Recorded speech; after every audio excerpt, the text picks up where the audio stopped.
मराठी चित्रपट महामंडळाच्या निवडणुकीत मोठी चुरस निर्माण झाली आहे. मोठा संघर्ष, मोठा वाद पाहायला मिळतोय.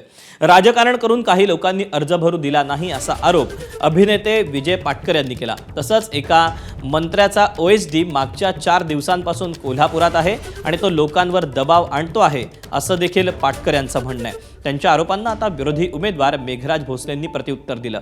गेली 5 वर्ष अध्यक्ष असताना जेवढी कामं झाली आहेत तेवढी कामं गेल्या 55 वर्षात चित्रपट महामंडळात झाली नाहीत.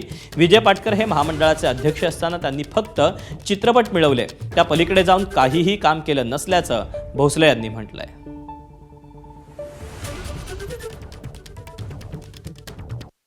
आरोप आहे मेघराज भोसलेवर. त्याने केलं काय मला सांगा? 5 वर्ष महामंडळ बंद होतं. 5 वर्ष महामंडळ बंद होतं. गेलं 1 वर्ष प्रशासक नेमले आहेत. 7 महिन्यानंतर पगार मिळतोय कामगारांना. महामंडळाच्या कामगारांना 7 महिन्याने पगार मिळतोय. त्यांना काही पडलं नाही. इथून काही वाटत नाही आहे त्या पगार बंद झाला. ही परिस्थिती कोणी आणली? आम्ही आणली. अध्यक्ष म्हणून विजय पाटकर प्रशासनाची जीबी सोडून पळाली आणि किंवा अशा माध्यमातून लोकांवर खोटे आरोप करणं, कुठलंही स्वतःही आर्थिक काम नसताना पळपुट्यापणे जाणं आणि पळपुटा अध्यक्ष म्हणून ते मला तरी शक्य झालं नाही.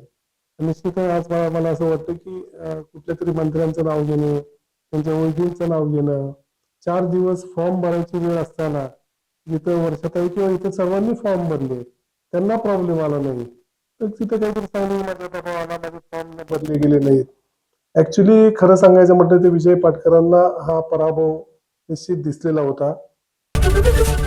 ABP माझा, उघडा डोळे बघा नीट.